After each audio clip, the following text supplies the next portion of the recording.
All right, so what is actually going on with the riots over in the UK? Obviously, this kicked off almost about 2 weeks ago now, but we're still seeing more protests, and a lot of that protesting has turned violent, destructive, and has resulted in looting, and there's been, a lot of harsh crackdowns by the Labour government over there. In fact, I think it's interesting for a lot of people to see just how aggressive that the Labour government has been in the violent suppression of riots. This is kind of a turning over a new leaf for left-wing governments right now, it appears.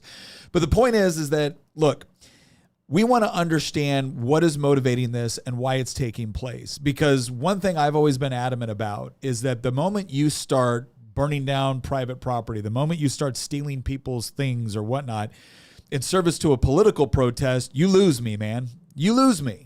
You might have some good reasons to do, or to be frustrated, but I don't believe in good reasons to steal from innocent people whose buildings happen to be in the path of the protest. But we need to properly understand what exactly is going on and what is fueling it, because one of the most frustrating things I've found is that as I look through mainstream media to try to get some idea of what's going on, I get the same answer every time. This is just racist, Islamophobia, xenophobia, far right-wing protesters bent on thuggery, looting, rioting, and mischief. Okay, maybe that's true. Maybe that's true. Or maybe there's actually something else going on. And we're going to discuss all of that today on this episode of Making the Argument. I'm your host, Nick Freitas. With me in the studio today, my beautiful bride, Tina, Queen of the Bees. Hello, everybody. Christian is not with us today. Yeah, Christian is not with us today, our resident historian and political prognosticator. He's out sick right now, so pray for a speedy recovery from Christian. Really wish he was here because, quite frankly, this would be a great topic for Christian to weigh in on. He enjoys researching politics, not just here in the United States, but over in the UK and the continent as well. He always adds so much good historical context to whatever it is we're talking about. So we're really going to miss that today. Yeah, he'd have some great insight, but we will do our best in his absence. Also, before we get started here, because obviously this is going to be kind of a weighty issue, and another weighty issue is, as a guy, are you dressed to impress, right? Are you dressed in such a way that brings honor upon you and your family? And I will just tell you right now that the sponsor of today's show is True Classic. And I actually fell in love with True Classic about 2 years ago when my wife, all of a sudden, I come home and my wife has all this men's clothing around our bedroom. And I'm like, whoa, what's going on here? These don't belong to me. Who, may I ask, does this belong to? And she's like, oh, I bought this for you. And I was like, why did you buy me a bunch of new t-shirts and stuff like that? Did I really need this? And then I tried them on. And the thing I love about True Classics is the way that they fit. It's kind of tied around the arms, shoulders, and chest area, which is nice. And then it might provide a little extra room, a little extra comfiness around the let's say the stomach area, right? Which I'm working on, but in the meantime, it feels good. But here's the thing I really love about True Classic. And if you go to trueclassic.com/Nick, you can see the link in the description. You're going to be able to bundle and get a really, really good deal, because it's not just about the t-shirts. That's what caused me to love them. That was the gateway offer for me into True Classic. But now they've got the jeans, they've got shorts, they've got workout gear, right? I'm wearing the workout shorts right now, actually, because I got to go to the gym after this. But I also love the dress shirts. Are you going to stand up and do a little spin? I'm not going to do a little spin, baby. So that's just for you. That's just for you. No, but I really love the dress shirts. When I first saw the True Classic dress shirts, I'm like, we'll see. He looks really hot in their dress shirts. I don't. We're going to get quite a few more. Baby, I don't like wearing dress shirts, but these I do, because the fabric is great. I like the fit of them. And the other thing too, look, as a guy, you get self-conscious when you're out there doing stuff, right? And you don't want to sweat through stuff and whatnot. These shirts just do a great job all around. trueclassic.com/Nick, link in the description. Go over there. Don't just get the individual stuff, really bundle that stuff up. That's where you get the best savings on this. That's where you're going to be the most happy. Right now, my workout stuff is True Classic. My casual, jeans, t-shirt, True Classic. And now my dress shirts are becoming True Classic. I'm telling you, about 80% of my wardrobe has become True Classic, and you will not regret it. trueclassic.com/Nick. Link in the description. Go check it out. You are going to be happy. All right, let's go ahead and jump into this. So what kicked this off, right? Was it just a bunch of far right-wing racists that decided one day to start terrorizing things, or was there something to this? Well, it turns out, as in all situations where we've talked about civil unrest, you have conditions and then you have a catalyst. All right. So we're going to start with the catalyst. What was the catalyst? The catalyst here was protesters clashed with UK police after knife attack that killed 3 little girls. Riots erupted on Tuesday outside a mosque in the UK near the site where 3 young girls were brutally stabbed to death during a Taylor Swift themed dance class. Angry crowds clashed with police, hurling bottles and stones at officers in a display of outrage over knife-related violence in England. Protesters were believed to be supporters as in quotes of the right-wing English Defence League, said police. That's the EDL. Now I'm going to tell you right now, I don't claim to be an expert on the EDL or all the various groups within the UK. From what I've read, the EDL really hasn't been a thing for some time in the UK. Now, maybe there's still groups that operate. Maybe there's still groups that kind of sympathize with that idea. But them as an organization, it seems like they're not really a thing anymore. I kind of wonder if they're making the same kind of correlation they do with the media here. They'll go, oh, well, these people are they have ties to this organization or that organization. And it's always some right-wing extremist organization. And of course, they never call out any left-wing extremist organizations at all. Well, no, actually, when they usually kind of prop them up, and this is going to be a theme that we talk about in here. Is that, and we saw this in the United States too, in the riots during 2020. I mean, you had people as prominent as Kamala Harris coming out saying, "Hey, this is the place where you can give in order to help get people out of jail who had been protesting." Well, no, in a lot of cases they had been rioting, they had been engaging in vandalism, trespassing, etc. And because it was in service to a left-wing cause, well, then that was different. That was different. And then Kamala's VP pick's wife was opening the windows and letting the burning tires waft through, and she kind of did her own version of "I love the smell of napalm in the morning," basically. Well, the other thing too I want to mention about this is that there was, I mean, obviously this is horrific, right? The conditions that led up to this is that there has been a lot of issues with respect to mass migration in the United Kingdom, which is England, Wales, Scotland, and Northern Ireland. You've seen similar protests going on in places like the Netherlands, in France, in Ireland. There's been a lot of frustration over mass migration. And you have seen significant amount of immigration into the UK over a relatively short period of time. Some of that's a result of people coming over from Ukraine and the war over there. A lot of it is North African areas of the Middle East. You can see the language shift in the UK as well, because they don't call it mass immigration. They don't call them migrants.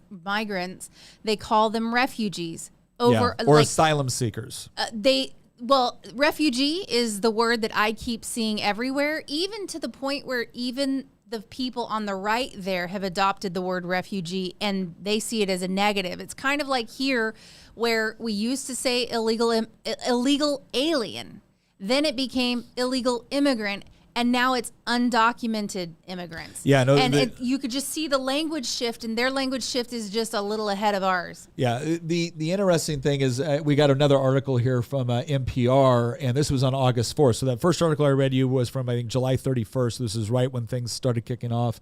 August 4th, it's far-right anti-immigration riots persist across the UK. Here's what to know, right? So now NPR is going to give you what you need to know about this particular incident. It goes, over the past few days, the UK has been battered by widespread riots led by hundreds of far-right protesters. The violent rallies began on Tuesday night following a deadly stabbing spree that killed 3 young girls and wounded several others at a children's dance and yoga class in northwest England. The attack has triggered Islamophobic and anti-immigration sentiments in the UK, leading to hundreds of arrests, dozens of officers injured, and multiple buildings damaged, including a mosque and a hotel known to have housed asylum seekers. The riots entered its 6th day on Sunday and showed no signs of warning. Here's what to know. What triggered the riots? The riots came after a stabbing rampage on July 29th. 3 girls, Bebe King, Elise Dot Stancombe, and Elise De Silva Aguirre, 9, so 6, 7, and 9 were killed, and 10 more were injured, including 8 children and 2 adults. Police arrested a 17-year-old male at the scene, but initially withheld his name because the suspect was under 18. And they actually have a picture here of the 3 little girls. Here's something interesting about this, if you think about it. Now, over here, we talk about gun violence. Over there, they talk about knife violence because they've taken away the guns. Well, it's conceivable here that in a flurry of shooting, some of these shootings, people get hit and it's indiscriminate. You don't know who's getting hit necessarily. They're just spraying bullets, let's say. Over there, this is a knife attack. These people straight up knew exactly who they were stabbing. This wasn't you don't stab indiscriminately, with your eyes closed. You know who you're stabbing, and they went after these kids and stabbed them specifically. Well, a couple of things to understand about this, because there are some problems with what happened next, and you can look at a couple of different ways that this transpired, but here he goes. Let me go back to what I was saying earlier. 3 girls were stabbed, and the police arrested a 17-year-old man at the scene, but initially withheld his name because the suspect was under 18. NPR goes on to report that's when false rumors began to spread online, claiming that an asylum seeker was behind the attack. The suspect, publicly named by police Thursday as Axel Rudakubana, was born in Wales. On Tuesday night, rioters stormed the streets in Southport, targeting a local mosque. In a statement, Southport Mosque said members of its congregation locked themselves inside, while individuals hurled petrol bombs and bricks at the building. According to Mersey police, 53 officers sustained injuries in the clashes with protesters. Okay, so a couple of things here. One, there was a couple of things that happened. There were rumors that were put out that he was an asylum seeker, and that obviously ended up being false. And that ended up, okay, but here's the question. There's been asylum seekers that have committed crimes in Great Britain. It didn't fuel massive riots like the ones you saw here. It didn't fuel the specific targeting of a mosque to the same degree that they did. So why did it do it this time, right? That's an important question to ask. And part of it has to do with the conditions that have been set within the UK. And when you have mass migration, and when you do have increasing problems with sometimes cultural clashes, and sometimes those cultural clashes are fairly benign, right? It's just differences of preferences. Some of them are nonviolent cultural clashes. You see this sometimes in places where there's different standards with respect to where people can go to the bathroom, right? Like we've seen that where people come from certain countries, come over to the West, and all of a sudden, doing your business on a public beach is not considered outside the norm from where they're from. That's a nonviolent clash where two cultures might say, hey, there's a problem here. We don't do this here, and we would appreciate it if you don't do it here. There's other cultural problems that have taken place, and this has specifically come from some people coming from the Middle East, from North Africa, where the way that women have been treated, especially young women have been treated, has stoked a lot of fear and a lot of problems. What you might consider to be aggressive behavior toward women, some of it violent, some of it nonviolent, but it's still creating conditions where women in the UK have complained about not feeling safe walking streets, that they did feel safe walking streets, 3, 4, 5 years ago. Well, there's even Sharia law zones.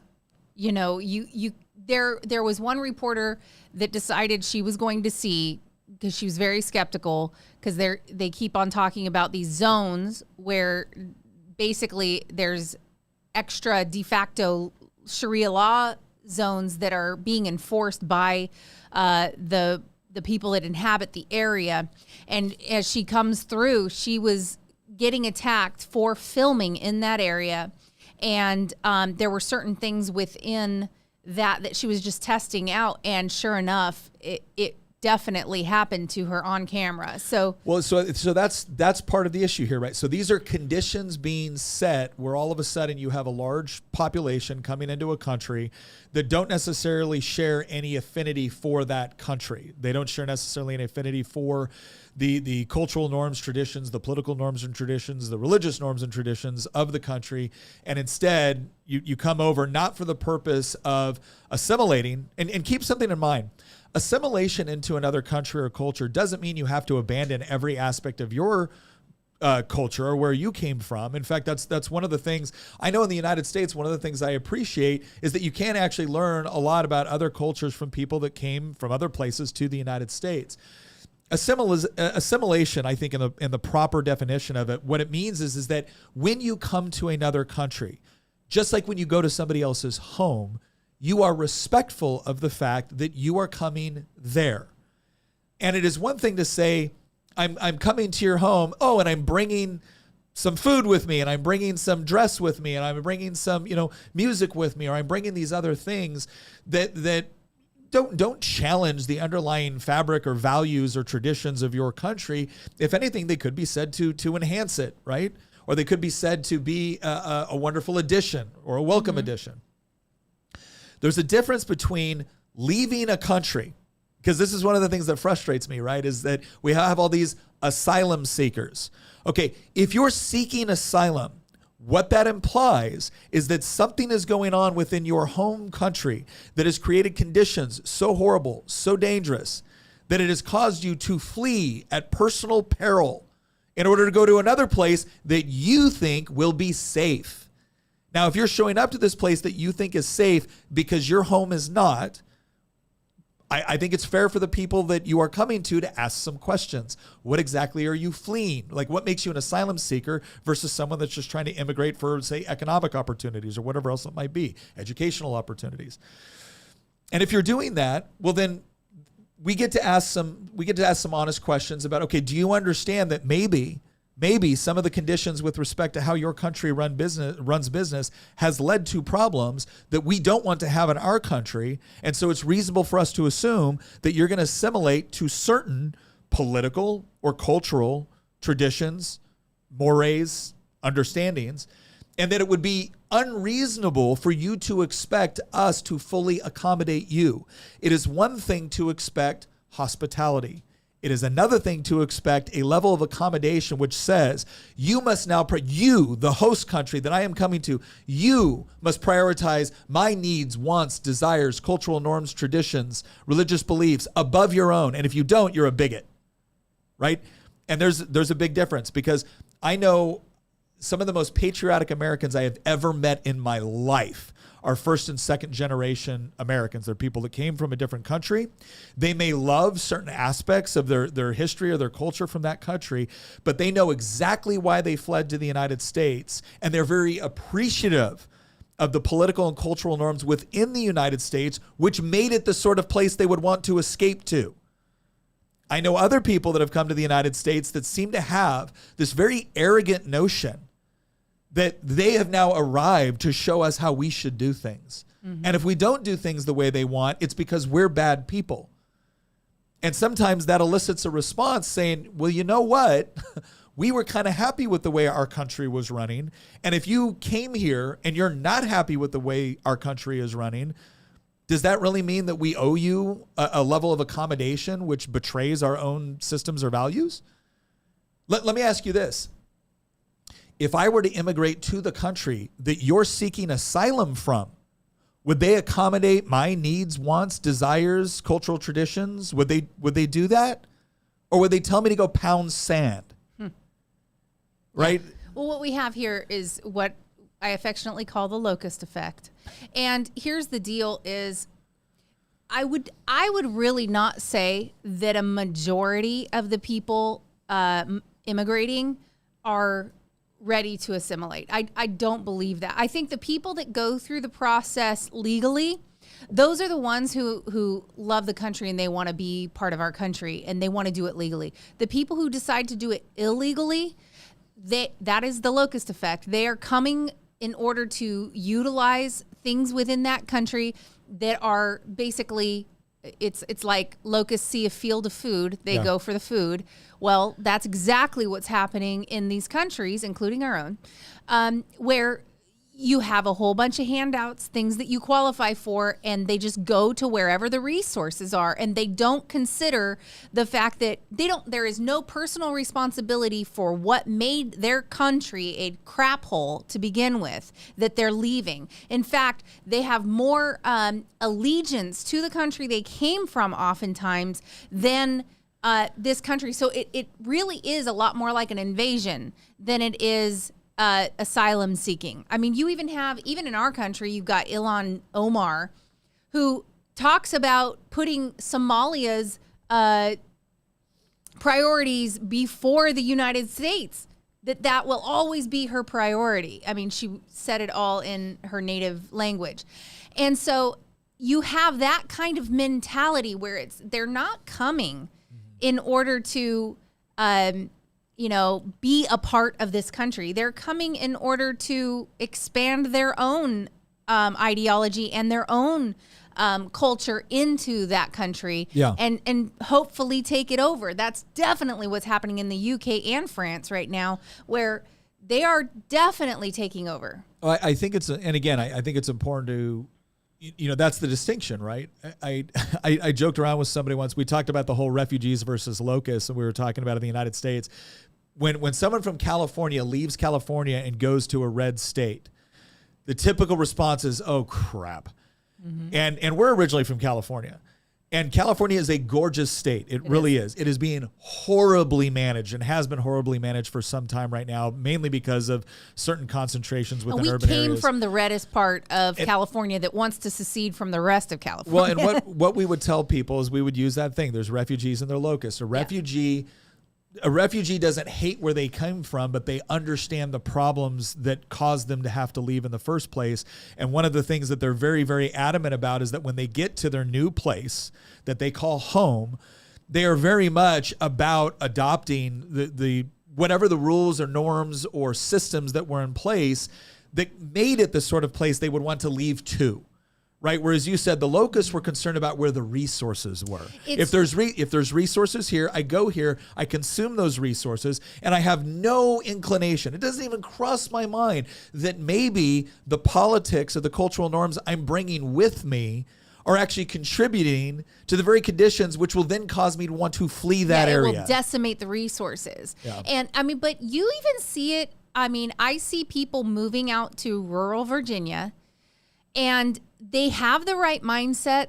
They're nice and conservative. They're like, oh yeah, this feels like home. But then the next minute, they buy themselves their 10, 20 acres out in the country. And the next thing you know, they're visiting the board of supervisors and they're going places saying, well, I don't understand why we don't have high-speed internet here. Yeah. And so we got people that I would classify as refugees from, from blue areas, who come and they don't realize that what they're doing is they're trying to advocate for the state paying for resources to be brought, which will make the area bluer. It's an exchange, man. If you're going to move to a rural area, that's the way it is. You've got less resources in some areas and you got a lot of benefit in other areas. It's a trade-off. And if you see it as a trade-off, you're good. If you see it as, oh, I need to come in here and modernize this area and we don't even have sidewalks. We need sidewalks. Yeah. We need, and so the more you look into it, the more you see, oh, these people, even with the right mindset in some areas, are like, oh, well, we need to spend government funds on sidewalks. We need to spend government funds on high-speed internet. We need to spend government funds on more of this and more of that. And the next thing you know, they have turned the place blue, even though they have the right ideology in some areas. Yeah. Let's go to a couple of super chats here. I want to say thank you very much to Teresa Brooks for her super chat. Thank you for supporting the show. Otaku Magnet said, at what point do you think U.S. citizens will revolt? How many times can we wait till the next election, or how many times can wait till the next election work? Again, my hope is that we won't have to, but I always understand the sentiment. We've actually done a couple of episodes on this where we've really gone into what would be the necessary conditions and catalysts to actually probably kick off like significant violence among Americans. We're not just talking about like individual protests or whatnot, but the sort of conditions that would have to be set for the United States or for citizens to start to say, look, this isn't working, and we no longer believe in our systems in order to adjudicate the problems, right? So I would encourage, check out some of those episodes. We've done that. We talked about one with a good friend of ours, Rudyard Lynch, who runs the show What If Alt Hiss, where we talked about a coming right-wing backlash. And our goal here has always been, how do we prevent those conditions from taking place? How do we solve the issues peacefully? But I certainly understand the frustration and the growing skepticism that's going to be possible. Thank you to Let's Do It Up. Hey, Nick, love the channel. I also have a YouTube channel focused on EDC gear and pocket knives. Many people are starting their videos with 5 to 6. Oh, wow. Okay, yeah, I don't know if I'm going to complete the rest of it. I appreciate the super chat. We're trying to be family friendly. I'm trying to figure out, what the thing is here. And then we have one more here from Trying to Learn, saying hello from Oregon. Love what all of you do. And I was wondering if you had any advice on how to convince reps to skip MSM and speak directly to us.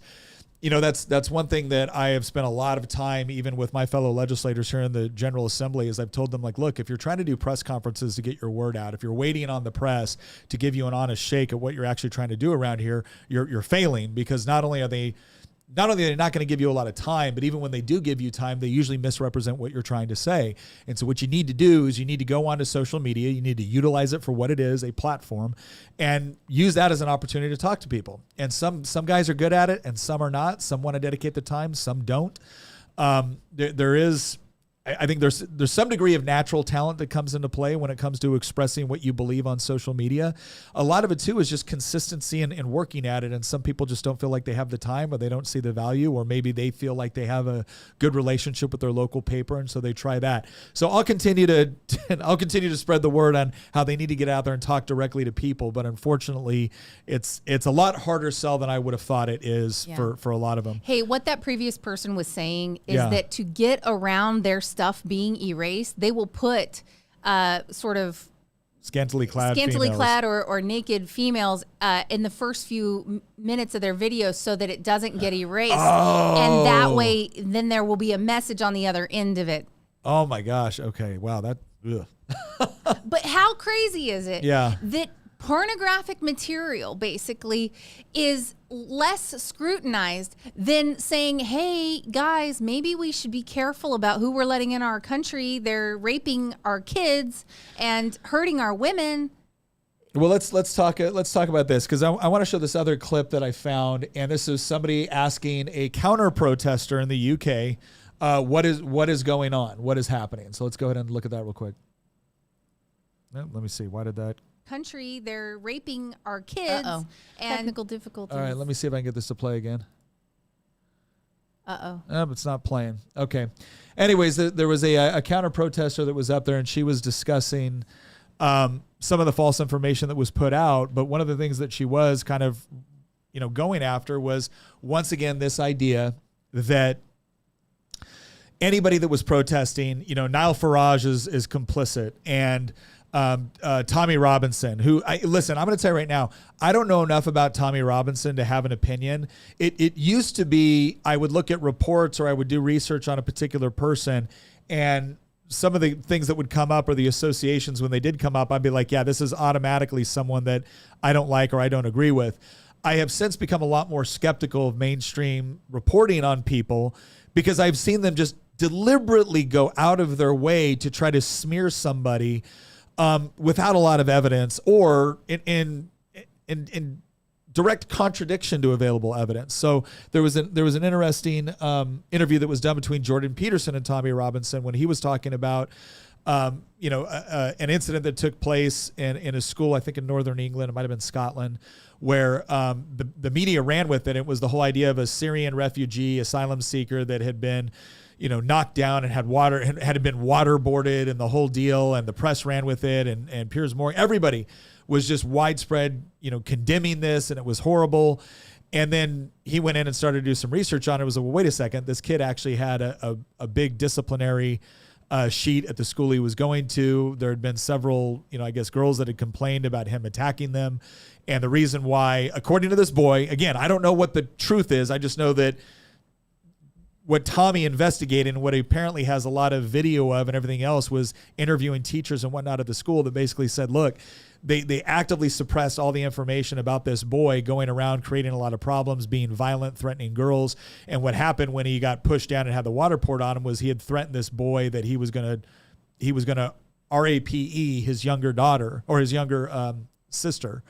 And so he got mad and he, pushed him down, and he did that.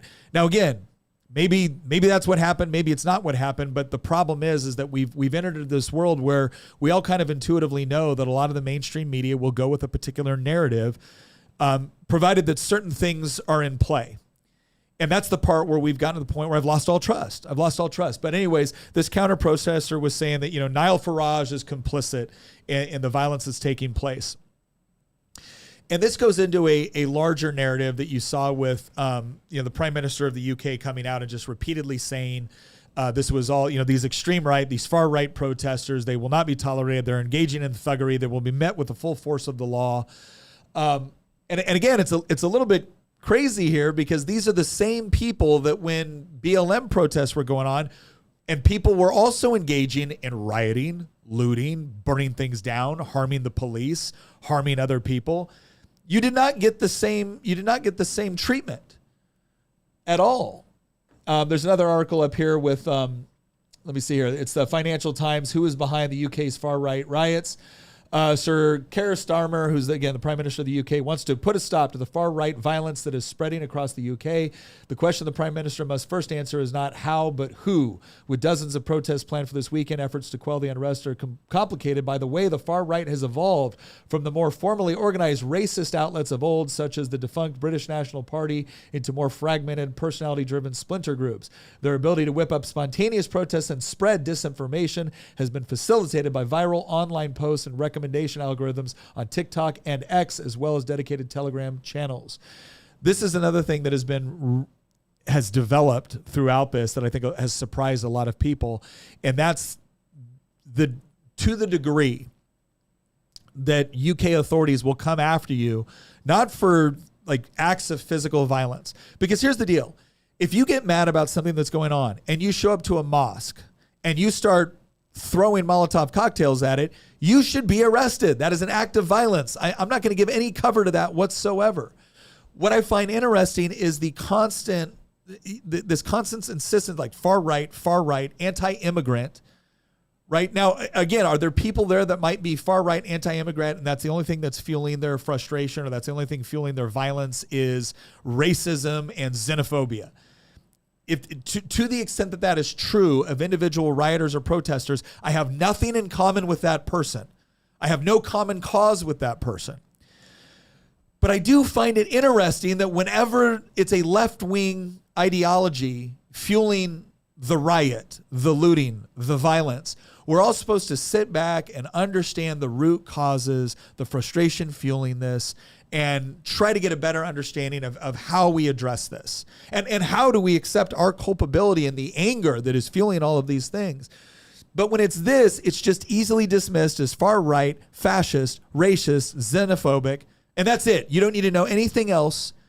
You don't need to consider anything else. Just know they're the bad guys because we've told you they're the bad guys. Mm-hmm.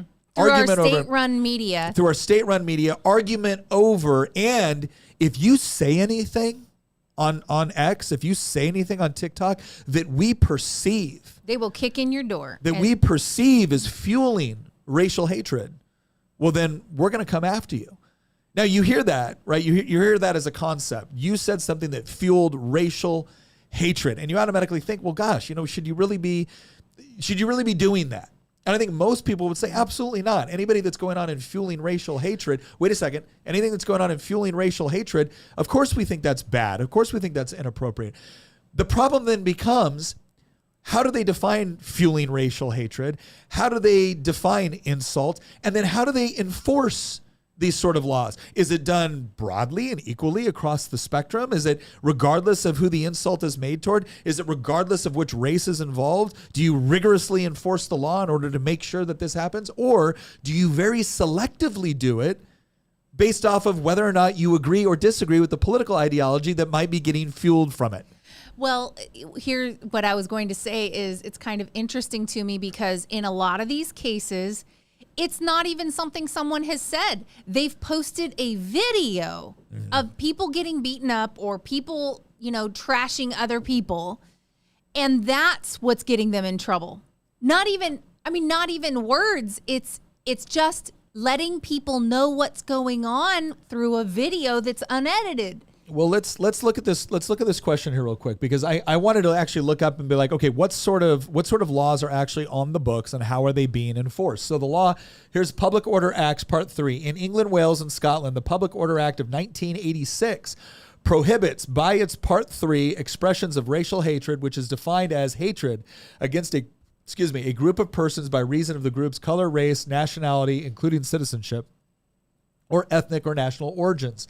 Section 18 of the Act says a person who uses threatening, abusive, or insulting words or behavior or displays any written material which is threatening, abusive, or insulting is guilty of an offense if A, he intends thereby to stir up racial hatred, or B, having regard to all the circumstances, racial hatred is likely to be stirred up thereby. Offenses under Part 3 carry a maximum sentence of 7 years imprisonment or a fine or both. Part 3, or Part 3A. This is the Racial and Religious Hatred Act of 2006, amended the Public Order Act of 1986 by adding Part 3A. That part says a person who uses threatening words or behavior or displays any written material which is threatening is guilty of an offense if he intends thereby to stir up religious hatred. The part protects freedom of expression by stating in Section 29J, nothing in this part shall be read or given effect in a way which prohibits or restricts discussion, criticism, or expressions of antipathy, dislike, ridicule, insult, or abuse of particular religions or the beliefs or practices of their adherents or any other belief system or the beliefs or practice of its adherents or proselytize in origin, blah, blah, blah, blah, blah. The Criminal Justice Immigration Act of 2008 amended Part 3A of the Public Order Act, and the amended Part 3A adds, for England and Wales, the offense of inciting hatred on the ground of sexual orientation. All the offenses in Part 3 attach to the following acts, the use of the words or behavior, display of written material, blah, blah, blah, blah, blah. And then you have, let me see, gosh, there's more. It just keeps going. Section 4A, the Criminal Justice and Public Order Act of 1994, and Section 4A said that said section makes an offense to causing alarm or distress in certain circumstances, including when using abusive or insulting words or behavior. Here's the thing that people need to understand about insulting. All of this. Insulting what causes alarm or distress. Now, as we look at how this has been applied, what we find is that it is applied very, very differently based off of who they anticipate or who they perceive as causing alarm or distress. In fact, one of the things that I thought was interesting was that the UK police commissioner threatens to extradite and jail U.S. citizens over online posts. Will come after you. London's Metropolitan Police Chief warned that officials will not only be cracking down on British citizens for commentary on the riots in the UK, but on American citizens as well. We will throw the full force of the law at people, and whether you're in this country committing crimes on the streets or committing crimes from further afield online, we will come after you, Metropolitan Police Commissioner Sir Mark Rowley told Sky News. Riots have broken out across the United Kingdom in recent days over false rumors spread online that an asylum seeker was responsible, blah, blah, blah, the rest of it. I want to show you something real quick on various things that can actually... Like here's a statement. We're gonna roll this video real quick. Hopefully we got the audio back. But this is this is a post of a British judge essentially rendering out a sentence, and we're going to talk a little bit about what the crime included. Oh no! All right. Once again, we're having audio issues, so I'll read it out for you. He says, the offense is so serious that an immediate custodial sentence is unavoidable. The sentence that I pass has been reduced by 1/3 to reflect your guilty plea. The sentence is one of 20 months in prison. And the quote that's read off in this, and again, I just want to say there could be more to this. I'm just reading a clip, but from the clip it says, the judge says, you went on to say that you did not want your money going to immigrants who, quote, rape our kids and get priority, end quote. Again, the offense is so serious that an immediate custodial sentence is unavoidable. So we're talking about like 20 months in jail, 20 months in jail for some of these quotes. Now, again, I'm willing to be told that there was something else that they said that maybe incited violence, because that in and of itself really doesn't seem to me. But that's what the judge cited, which tells me that was the worst offense. If he cited it while he was doing I don't know. Yeah. It's while he's issuing this, he cites that particular thing. Tells me that is as bad as it gets, probably. So. Well, and again, the fact that he chose to voluntarily say that really is, again, that's part of the problem here. But think about this for a moment. The idea that saying something like that on social media would cause you to get up to 20 months in jail. 20 months in jail is pretty significant. That's pretty significant. It leads me to believe that it must be that the UK just has a really, really significant like law and order type of society where they just crack down on people committing acts of violence. Because after all, if you can get 20 months for saying something like that, well, then clearly you would just get the book thrown at you for doing something like, oh, I don't know, murdering someone with a machete. So let's check. Oh, nope. Turns out, here's a report. This is from August 6th. Agony for mother of teen killed in machete attack after learning that one of his killers will be released after just 6 months due to prison overcrowding under new labor scheme. So let me see if I understand this correctly. Labor government in the UK. You don't have enough space for people that were convicted of killing a teenage boy in a machete attack. But you do have space for people. You do have space for mean tweets, right? You do have space for mean tweets. And it's crazy. There's been something like 3,300 people arrested in the UK for things that they put out on Twitter. There was one girl who got, I forget how many hundreds of hours of community service because she posted a song that a friend of hers really liked. It was a young friend of hers. He died. She posted on her social media like one of her favorite songs, one of that person's favorite songs, and it had the N-word in it, right? Rap song. She got arrested for that. Right now, again, you can say, okay, maybe you shouldn't have posted that song, but is this really the sort of thing that we're going to lock people up in prison for in the UK, while at the same time you're releasing people based off of labor's overcrowded problem within jails? And keep in mind, if you don't think this is something that happens within the United States, in the Virginia General Assembly, you should see the links that they go to A, try to deprive you of various civil liberties associated with, say, gun rights, right? So you've done nothing wrong. They definitely want to infringe on your civil liberties. But when it comes to somebody that's actually committed a violent crime using a firearm, they are over there in the Courts of Justice Committee trying to find new ways to let that person out of jail early. So this is a common theme among leftist ideology where they look at the person, they look at the crime committed, and if it fits within a particular narrative, they are all for trying to find ways to either blame society at large or blame the social injustices, whatever it might be, in order to let them out early. But when it comes to you praying quietly outside of an abortion clinic, then all of a sudden they want to throw the book at you. So this idea that the left or that labor over in the UK is just they're just tolerant and they're just open-minded and they just want to have a better discussion.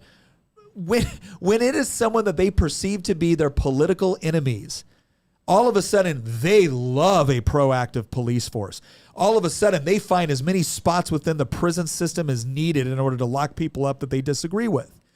And this has fueled another complaint that has worked itself into these riots, and that's the issue of what they call two-tier policing. And the two-tier policing comes from, I had an article up here for it, but I think I lost it. What it comes from is this idea that when it is this, right, when it is people rioting, but they're perceived to be on the right, the police are allowed to crack down hard. Now, there have been counter protests that have come up. We got some clips that we'll show from that a little bit later. There have been counter protests that have come up.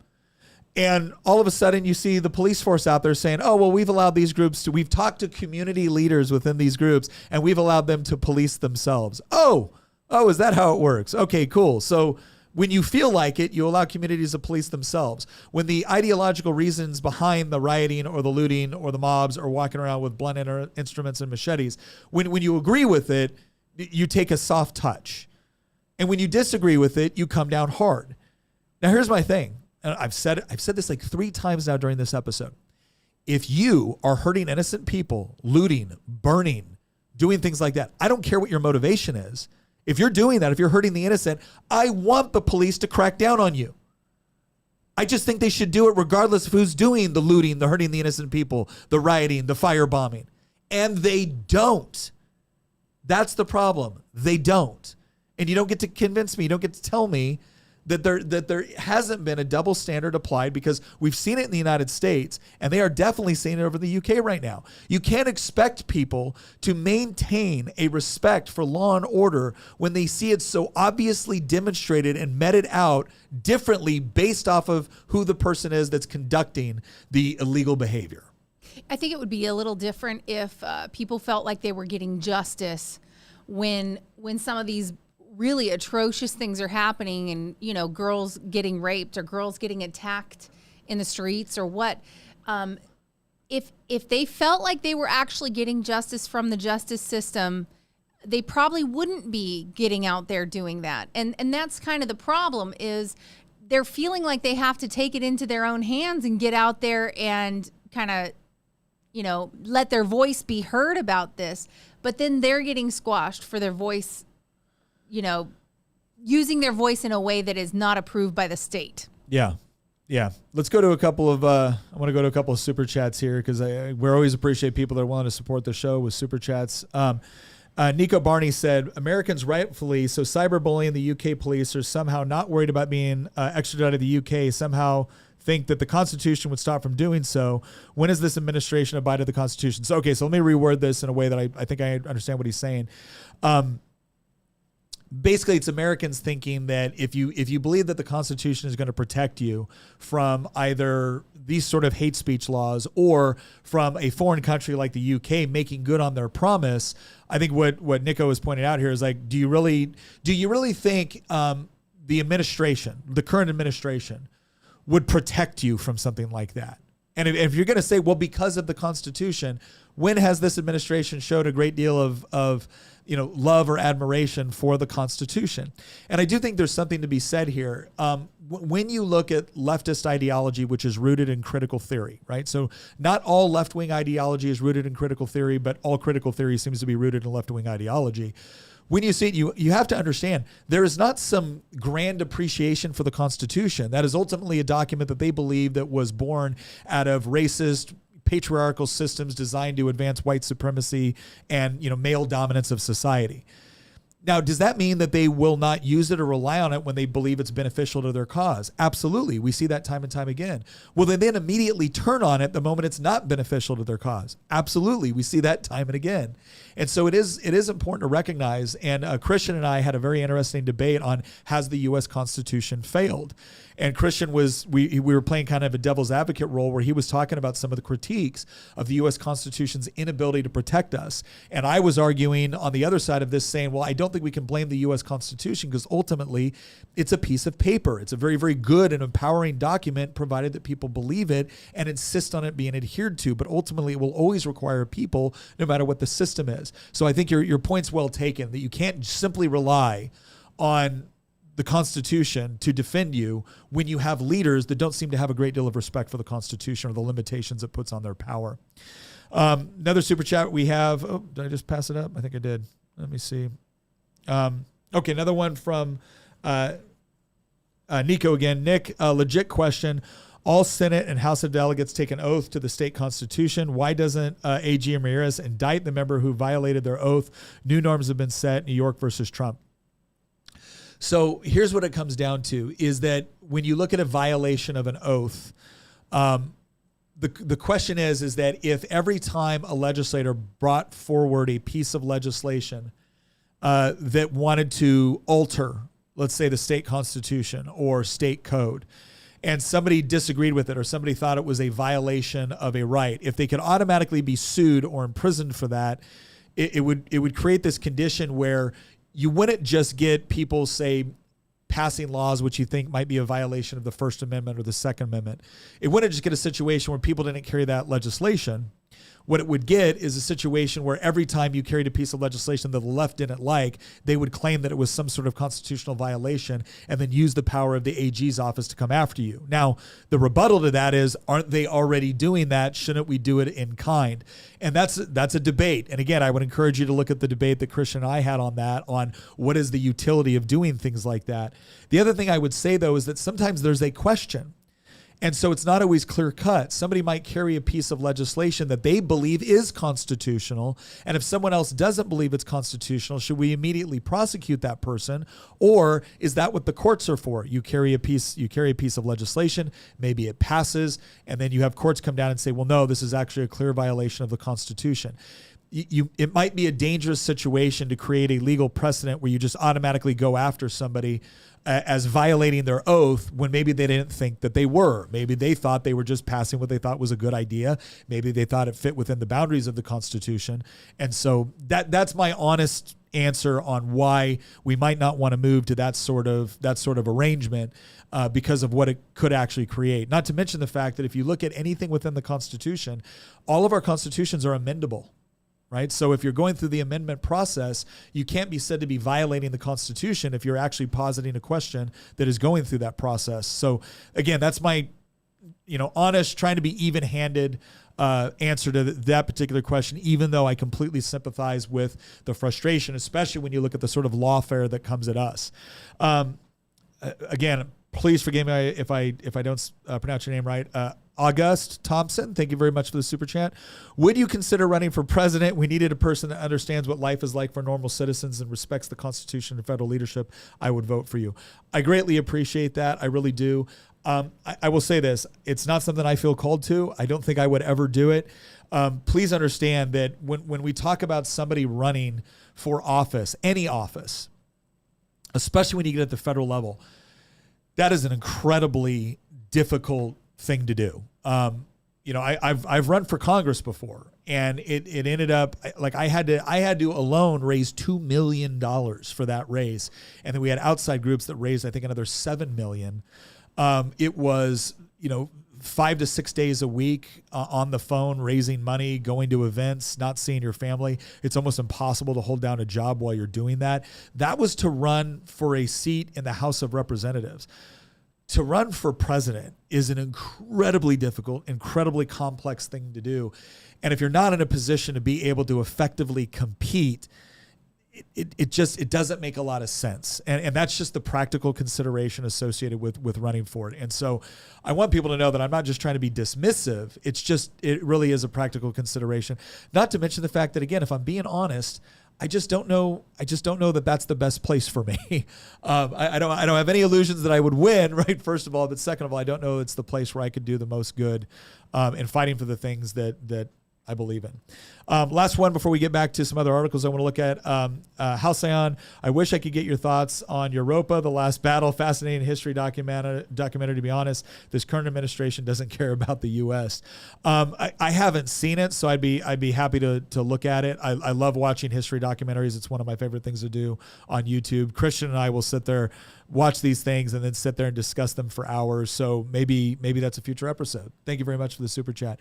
I want to look at something here, and I want to bring up some statistics because I think there is a difference when we talk about anti-immigrant and problems with mass migration. Because once again, when you hear the term anti-immigrant, it conjures up this idea that this is someone that doesn't like people that doesn't look like them, that they're xenophobic, that they're probably racist.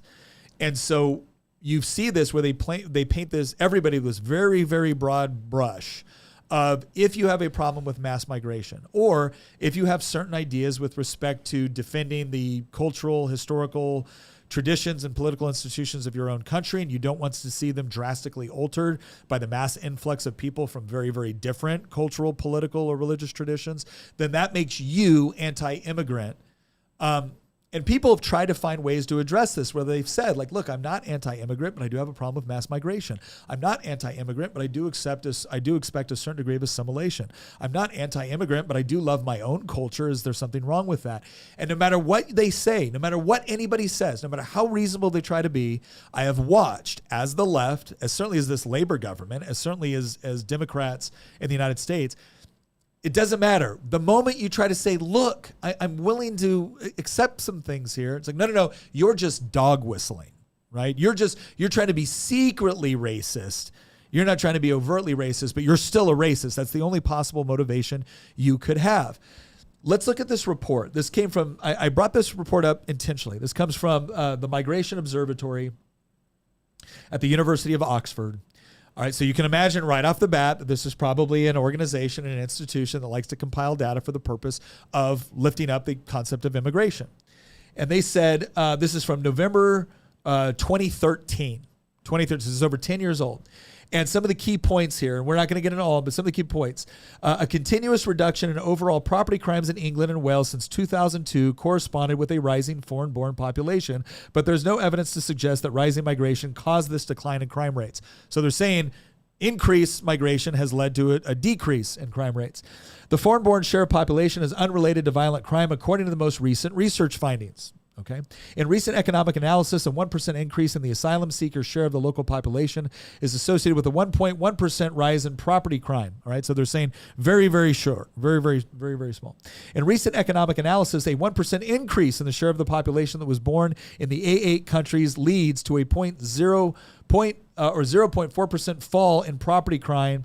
And then it says foreign nationals are less likely to report being a victim of crime than British nationals. So the whole point of this particular research that was done at the Migration Observatory in Oxford in 2013, you can see from the key points that they put up there that they're saying, look, our findings show that not only has property crime not gone up, it's actually gone down as a result of increased migration. And that, in fact, the real victims are the migrants because they're the ones coming over and they're less likely to report crimes, probably maybe for fear of deportation or maybe for a lack of understanding of how the police system works, whatever it might be. But the whole point within the keys. And the reason why I mention the key points is because so many reports, so much analysis, the summaries is what gets read, right? The key findings is what gets read because most people don't want to pour over a 150 to 200 page document trying to look at every single point. But institutions like Oxford have for generations been considered as a viable place I would go to in order to get good data, right? And clearly they're not going to lie about the data. And I'm not accusing Oxford of lying about the data. I think what happens more and more within cultures and environments and political systems where you see a lot of laws start to take shape in the books, which says that you can't do anything that might insult a particular group. And then when you see that the enforcement around insulting a particular group is very selectively applied, I think that impacts the way that research is conducted. I think it impacts the sort of culture within the universities where they do the research. And there's an expectation that you will come to certain conclusions. And if you don't come to those conclusions, well, then maybe you shouldn't be getting the research funding that you're getting. Mm-hmm. There was I apologize, I forget his name, but there was a professor out of Harvard who was very sympathetic to BLM, very sympathetic to racial issues within the United States, who started doing very in-depth research with respect to police shootings of unarmed black men and police violence toward unarmed black suspects. And the first time he did the study, he came back with the conclusion that there was actually no real statistical difference between police violence toward black people and police violence toward other racial demographics. So what did he do? He fired his entire research team, brought in a whole new research team, and reran the data, came to the same conclusion, and was warned by his colleagues at Harvard, don't publish this data. He goes, well, what if the data had revealed that police violence toward unarmed black suspects or whatnot was significantly higher? He goes, well, that would have been fine. He goes, but the data doesn't show it. All right, so let's look at something. And he released it anyway. Yeah, let's assuming that what was actually going on here was that this was just an accurate reflection of the numbers because immigration numbers were lower in 2013. Because they've significantly increased over the last several years. Let's look at a different group, all right? And this is called migrationwatchuk.org. Is immigration a threat to UK security? Summary. This is from May of 2024. The recent influx of migrants from Africa and the Middle East seeking asylum in Europe has triggered a crisis. Governments face the intricate task of reconciling humanitarian law with the impact on their societies, economies, and security. This paper finds that substantial inflows, particularly of asylum seekers, can increase the likelihood of terrorist attacks and communal violence. Over the course of a decade, 2013 to 2023. So keep in mind the last report we read from Oxford was that came out in November of 2013. So all the data was, 2013 or earlier. This is over the course of the decade when you had mass migration tick up significantly within the European Union and within the UK. Over the course of a decade, 2013 to 2023, there has been a 667% surge in anti-Semitic hate incidents. Nearly 80% of all charges related to terrorism in the UK since 2001 were connected to a group or ideology based outside the country, i.e. international terrorism. The top 4 nationals involved in UK terror-related offenses from 2002 to 2021 were people from Algeria, Iraq, Pakistan, Iran, Afghanistan, Turkey, Somalia, India, and Sri Lanka. With the exception of Algeria, all these countries are among the top 20 nationalities engaged in illegal crossings of the English Channel. 94% of those arrested for terrorism-related offenses in 2021 and 2022 were men. This statistic is particularly significant given the substantial number of male migrants arriving illegally across the English Channel since January 2018. Foreign national offenders, FNOs, constitute 12% of the total prison population, with a 3% increase in foreign national offenders compared to the previous year. Albanians who illegally crossed the Channel in record numbers until the agreement to return them to Albania was made are the most prevalent nationality in prison after British nationals. Although most immigrants adhere to the law, certain demographics show a higher propensity for criminal activity. Academic research into crime rates in Sweden, Denmark, and other Nordic countries like Norway and Finland has highlighted this disparity. In addition, the security threats posed by immigration span across many generations, as shown by the disproportionate number of Muslims being arrested for localized child sexual exploitation in the United Kingdom. So, the problem that so many people have is this true or not? Is this true or not? Data is data. Now, I understand that data requires context, but data is data. And so if you're going to look at it, and if these numbers hold up, is it reasonable for British citizens to say, hey, we are noticing a problem with asylum seekers coming from certain areas? Now, am I allowed to say that, or have I violated the law because I've talked about ethnicity or citizenship or country of origin? Am I allowed to say that if one of the people that have come over on the boat have decided that they find that insulting or they find it intimidating in some way? Am I allowed to talk about this? Now, here's the answer. You don't know. You don't know. Because some people will talk about it and get arrested. Other people will talk about it and not get arrested. And I just want to point out that that might actually be the point. The point might actually be that this is about selective enforcement of the law in order to achieve certain results. And those results are not focused on an equal application of the law. It's dedicated around this idea of creating silence. Well, and they need to equalize the numbers, the stats in the prison system. Yeah. They need to, we need to make the prison demographics more equal. And so they'll police in such a way to make that happen. Professor Keene said, I do warning, Europa the Last Battle is a pro-Nazi anti-Semitic propaganda film. It does have rare footage film in it, but it's an excuse for the evil the Nazis did. Holy crap. Yeah. Now, that's probably why I've never seen it. And it's never really come across as an interest of mine. That's, pretty horrible. Teresa Brooks, once again, thank you very much for the super chat.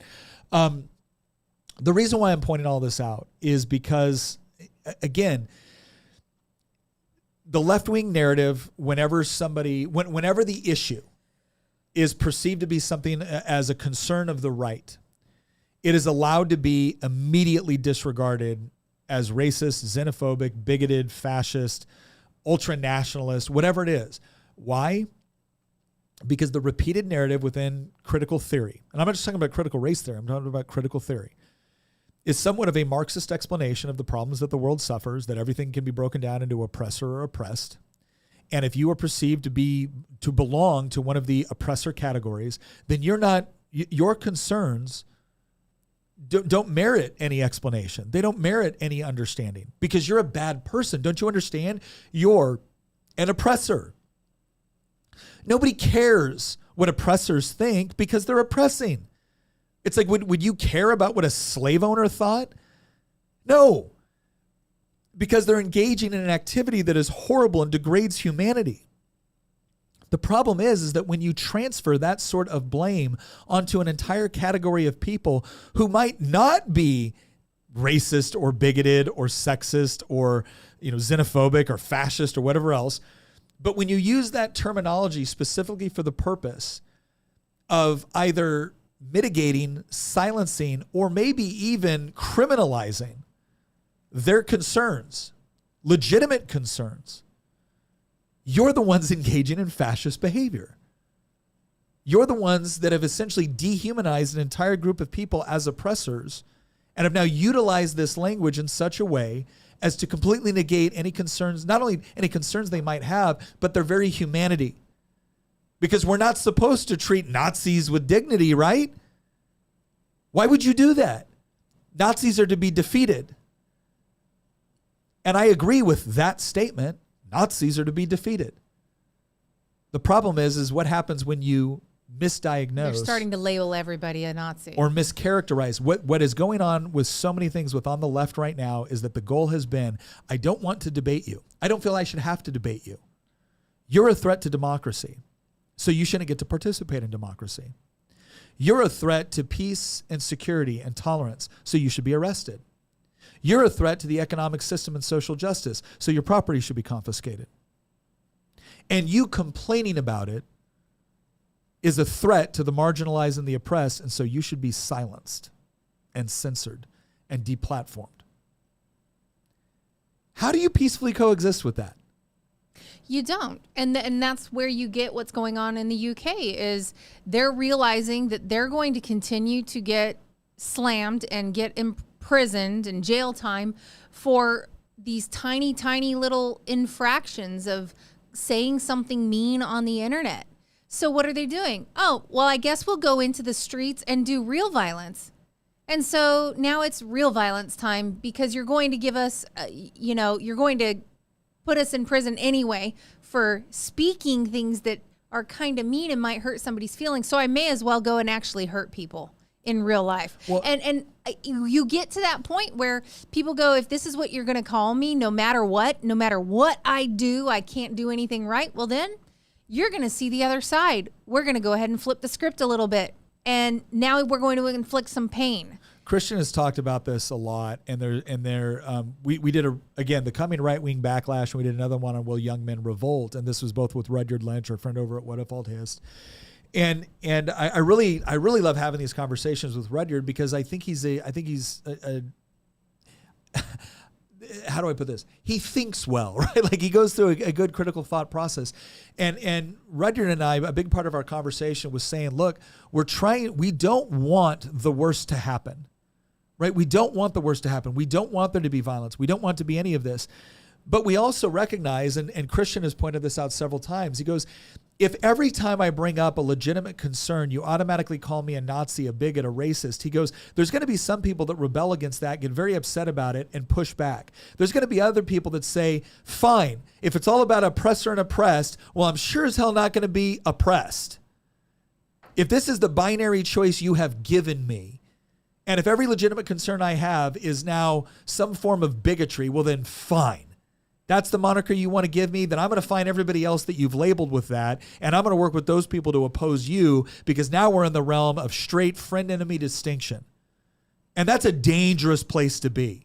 That's an incredibly dangerous place to be. I hate the idea of a society which organizes exclusively around one or two components and says, everybody else is my enemy, everybody else is my friend, because what it does is it pushes you into these camps where you're no longer allowed to be introspective about anything. You're so focused on the threat that the other side poses that you're not even allowed to ask honest questions of things on your own side when they start to go in directions you can't follow them in.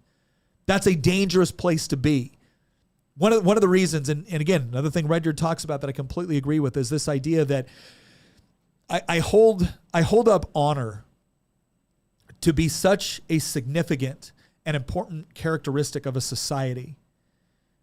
The problem is that when you're fighting for, when people start to believe that what you're fighting for is just existential, what you're fighting for is existence, honor goes out the window. Honor goes out the window and you start to fight real bad and real bloody with very little consideration for what we would call theories around just war, or what we would consider civil disobedience. That goes out the window when people think that they're fighting for their existence. Well, that goes, and in large part, we are at this point. At this point, that is what it's becoming. And when it does become that, at that point, it's just, I have to defeat my enemy. Yeah. And period, the end, and do whatever it takes to defeat the enemy. It's just like the conversation that we were having the other day with Christian.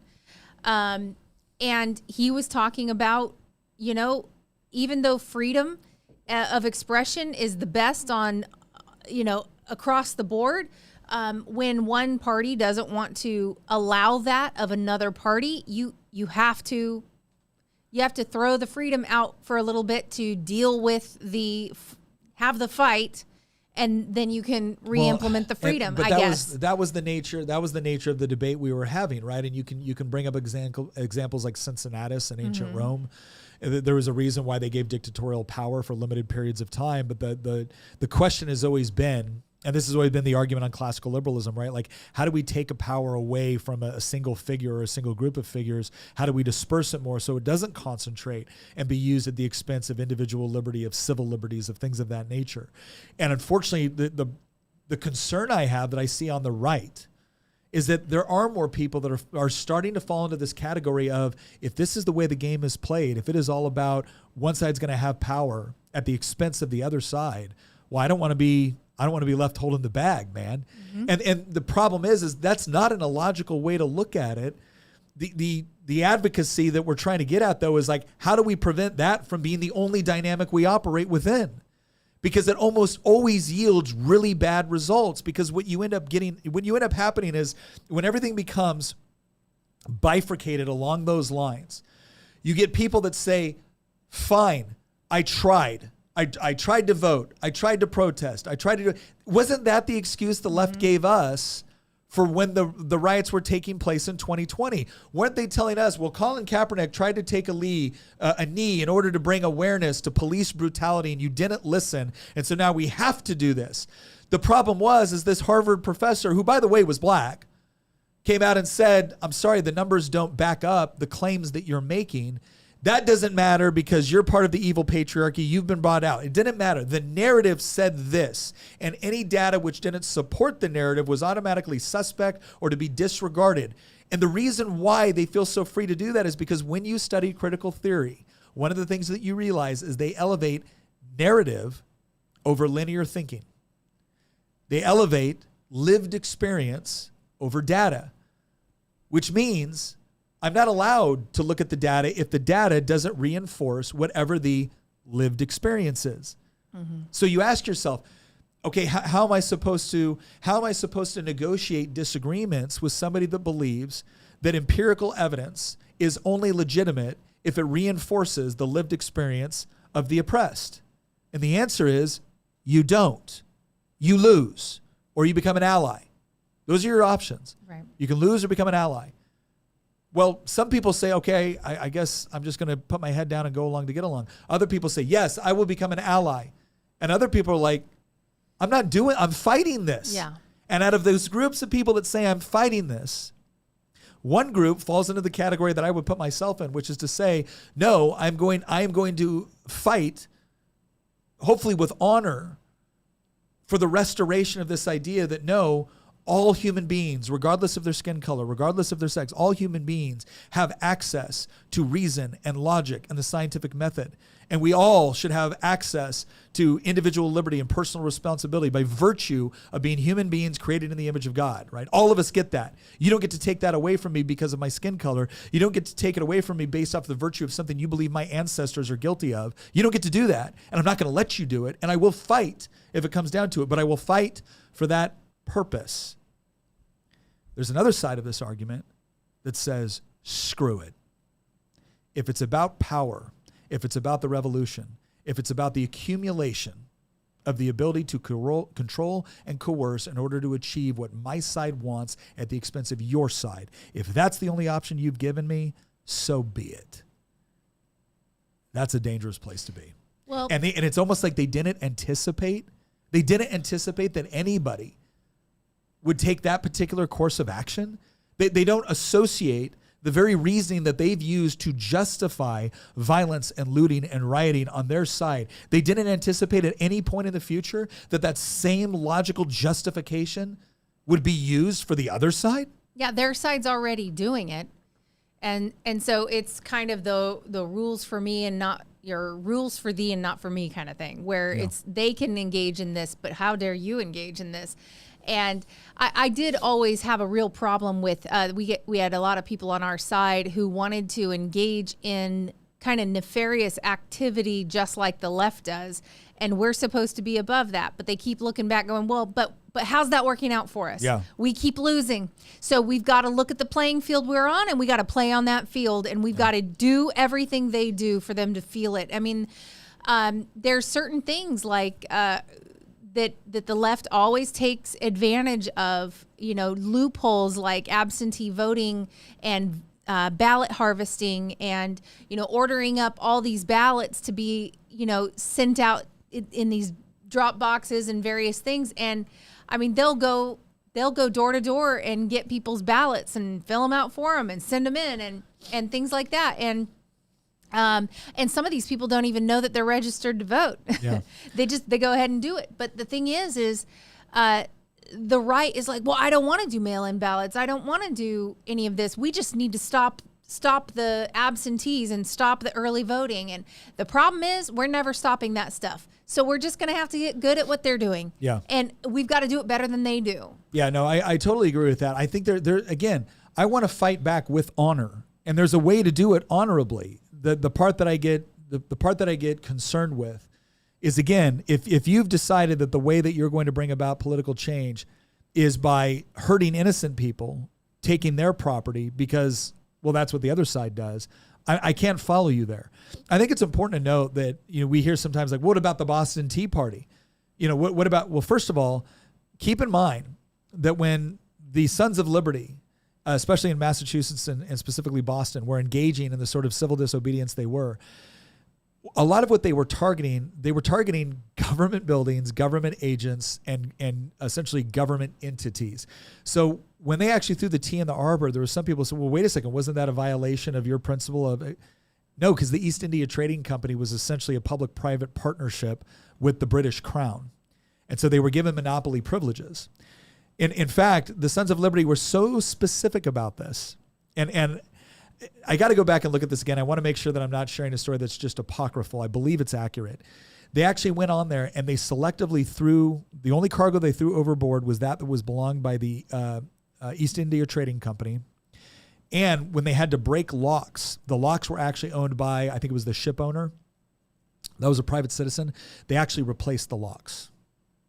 So they were making a very, very clear distinction between just openly vandalism, riotous, or looting behavior and striking back at a government entity that they believed had engaged in an injustice. And so I think it's important to make those distinctions, because when we talk about what is an honorable way to rebel versus a dishonorable way to rebel, you are never going to get me to agree with the harming or the intimidation of the innocent. I mean, they did tar and feather, but government agents. But that government agent chose to be a government agent. Well, on that. again, and can I just point out there is a difference too between what they were fighting against back then. There was a whole list, but that particular situation was a tax. Okay, so they were fighting in this manner over money. We find ourselves now in a situation where we're fighting over the mutilation and destruction of children.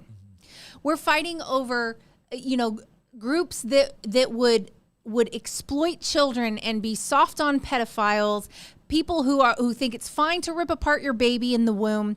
They are baby killers and they are child mutilators.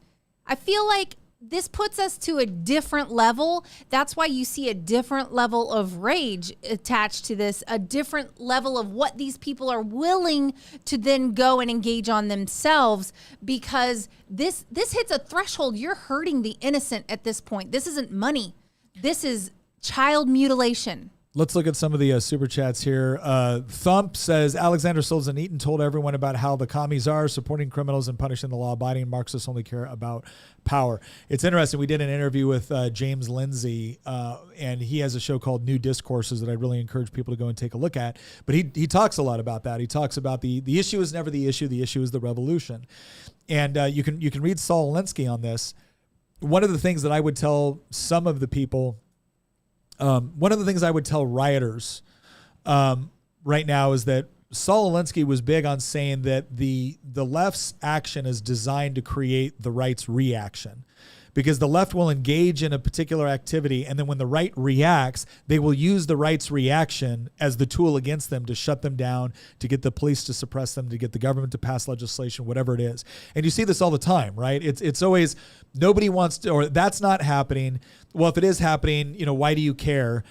If it is happening, it's a good thing. And if you're not celebrating the fact that this thing is happening, you're a bigot, right? We see this all the time, this sort of gaslighting thing, to where when the right finally gets fed up of being gaslit and then they have an overreaction, that's what ends up being used to push the Overton window further to the left, to get the sort of legislation, restrictions, funding, corporate compliance, all of it. And so it is important that the right not screw that up with respect to their overreaction. Like, keep in mind, this is not me sitting here saying, hey, the right, you just got to take getting punched in the face. It's like, no, when you fight back, make sure you do it wisely. Make sure you do it with understanding sometimes what the left is trying to get out of you. In Special Forces, we call this understanding your operational environment.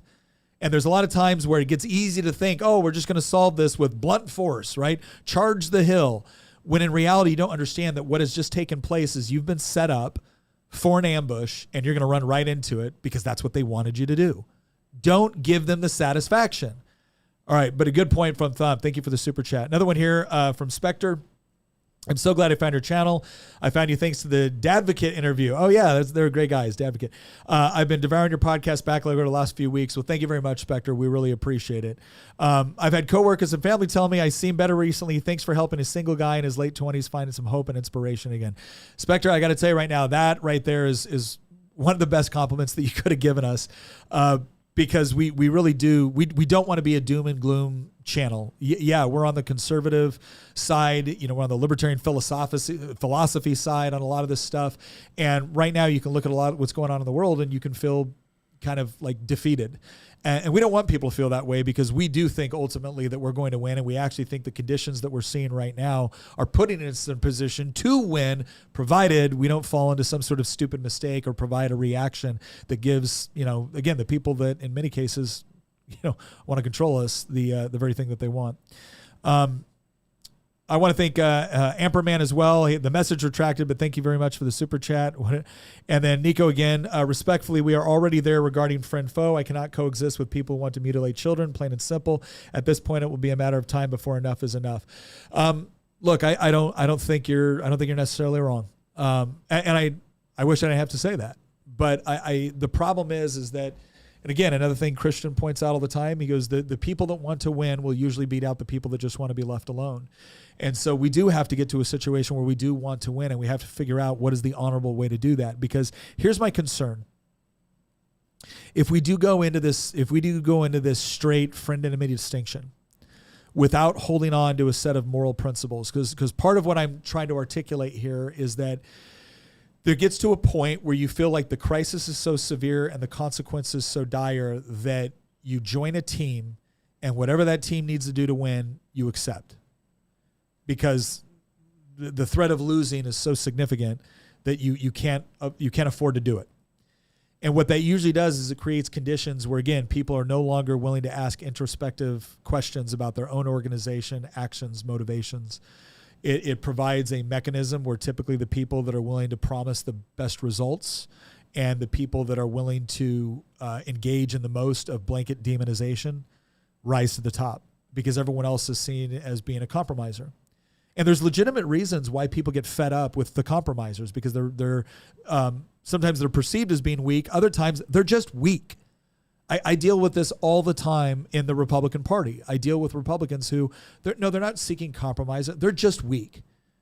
But I deal with others that they really do seem to understand the operational environment, and they're trying to navigate their way through it. And sometimes we agree on strategy, sometimes we disagree, but I always respect the difference between somebody that understands what it is we're trying to achieve and somebody that just wants to give up. Right? Christian calls it the suicide caucus and the surrender caucus. The suicide caucus just wants to constantly charge the hill no matter how many times they lose. And they want to claim that the only reason why they're losing is because nobody's as brave as they are, when in reality, they're using stupid tactics and strategies to try to achieve their end state. And then there's the surrender caucus that wants to pretend like they're opposition when in reality they're not loyal opposition, they're managed opposition. They sit there and they spit off just enough of the right things to make people think that there is some sort of choice when in reality they've completely given in, and they'll surrender on anything for the right price. So I don't want to be in the suicide caucus, and I don't want to be in the surrender caucus. I want to be in the one that can actually win. But thank you very much for your super chat. And again, your point's well taken. Okay. I think we had a couple more things I was thinking about running, but we had some audio issues and whatnot. So I think I'm going to skip some of that, in part because the larger point here I think has been made. But let me go ahead and wrap it up with this. You're not going to see me ever endorsing people using violence against innocent people in order to achieve their political objectives. Right? I'm not going to support it. It is a really, really bad road to go down, and it always leads toward the very thing that you thought you were fighting for being corrupted and turned into something that you never anticipated or didn't really want. And so it is important to always fight with honor. I will never surrender on that point. If that means I lose some people along the process, that's fine. But I've spent a good part of my life fighting, both in the intellectual realm, the political realm, the cultural realm, and the combat realm. I know what it is to actually go to war. I know what it is to actually pick up arms. I know what it is to operate in areas where conflict and combat are a regular thing. And believe me when I tell you, it's not the sort of environment you want your kids to grow up in. But I'm also keenly aware of the fact that there is something worse than that. There is something worse than physical conflict, and that's having to grow up in a sort of society where you are truly oppressed by a governmental system that will deprive you of civil liberties, not because you've done something wrong, not because you've abused them, but because they believe the power is there to be wielded in advancement of their ideology, their preferences. And if you get in the way, you need to be punished, deplatformed, censored, incarcerated, or even killed. And I'm not living under those conditions. And people do have to make peace with what are they willing to sacrifice, what sort of discomfort, danger, or other considerations are they willing to consider in order to fight for the things that they truly believe in and to fight for a kind of ideal, even if it's one not achievable this side of heaven. And I hope that we will have more people that believe in that fight, that understand that the fight is actually going on, whether they like it or not. I will see people say, why do we concern ourselves with these cultural wars? Why can't we just focus on taxes or property rights? I'm like, I got news for you. The reason why we're in this position right now is we gave up on so many areas within the culture, so many culturally shaping institutions that now we have kids growing up that they might not be able to carefully articulate an argument. They might not be able to effectively read, but they are absolutely convinced that if their 12-year-old friend wants to take chemical castration medicine and cut off healthy genitalia, well, then that's their right as a God-given thing that needs to be respected no matter what. And if you have any problem with it, then you're a bigot. If we don't address the problems within the culturally shaping institutions that have led to that sort of result within this country, well, then, yeah, we are going to lose, and politics will not be enough to save it. And the next election cycle will do little to nothing to actually stem that tide. It actually takes men and women, specifically husbands and wives, fathers and mothers, that are willing to fight for these things, and it starts within your own home. We can talk about the UK riots all day long, and we should. We should talk about the larger issues that are taking place, because some of the same concerns that are taking place in the UK are also taking place in the United States. Immigration has become a major issue in several countries, not just the U.S. It's not just our southern border. And it is a larger debate about what it means to be a sovereign nation. Why do we even have sovereign nations? Why do we set them up? Why do we say that within this geographical area we're going to have certain norms, rules, traditions, political, theological, social, economic, that help define who we are as a people? And if you come in to fundamentally alter those things, then we have a right to see that as not assimilation, but an attack. And it's not because we expect everyone to come to our nation to abandon everything within the culture that they're leaving. I love the idea that here in the United States, people can freely express themselves, and that having people from different cultures has resulted in a great diversity within music and within food and within dress and within festivals and traditions that I think have been very beneficial to the United States. But what I think a lot of people are frustrated with in the UK, and I think a lot of people are frustrated in the United States and Canada and Australia and a number of other places around the world, is that it is perfectly reasonable for people to say that there are certain traditions, institutions, beliefs, which are fundamental to who we are as a people. And we have a right to protect those. And if you want to come here, we are happy to be hospitable, but we are not going to engage in a kind of accommodation which says that whatever you fled now gets priority in our country. Because if you want this country to be your country, well, then there are certain ideals that you do need to adopt and assimilate to. Because I guarantee you, if we went to yours, they wouldn't display that sort of accommodation toward us. And just like other countries have a right to protect their systems and their traditions, we have a right to protect ours. And you will find, especially in the United States, we have been very open to people coming to the United States and becoming a part of that American tradition. But that's what it is. It's becoming a part of the American tradition, not replacing it with something else. And I think a lot of people in the UK feel the same way. And maybe that doesn't describe everyone that's out there protesting right now, but I think to take the worst element of the people protesting or rioting and turn it into the description of everybody else that has legitimate issues continues to be a massive problem for the left. And I think what it's time for us to understand is it's intentional. They are trying to categorize us as oppressors, not so that our opinions can be heard and discussed and debated and determined whether or not there's any legitimacy to them, but so they'll never be heard in the first place. Because after all, why would you ever listen to an oppressor? Well, I'm not an oppressor. I'm also not the oppressed. And I refuse to fall into either one of those categories. And I will continue to fight honorably for a system, for cultural traditions, which I think have made my country great. And I certainly understand people wanting to do the same thing in their country.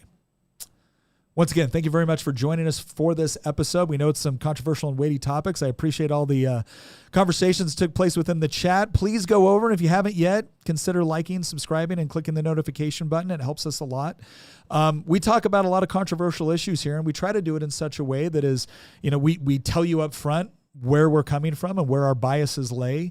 But we also try to be honest in what we talk about. We try not to create a bunch of straw man arguments just to knock them down. But the bottom line is that there could very well come a point where we get censored or we get deplatformed. And going over and joining our Circle community is a way that you can continue to support this show, support what we're trying to do, and support the community that we're trying to build. So once again, go over to Circle. You'll find that link over in the description. And again, we can't thank our advertisers enough. We talk about weighty issues, and when companies are willing to advertise through us, they take a risk. And what we're hoping you will do is use the link in the description to go to places like trueclassic.com/Nick. Go in there, buy some great products. I'm not advocating for these products simply because they did an ad endorsement. I've been wearing them for over 2 years. We endorse products because we think they're genuinely good. And when a genuinely good product decides to endorse and advertise, we really appreciate it when our viewers go over there and show support for our show by also showing support for them. So once again, thank you very much for everything, and we will see you next episode.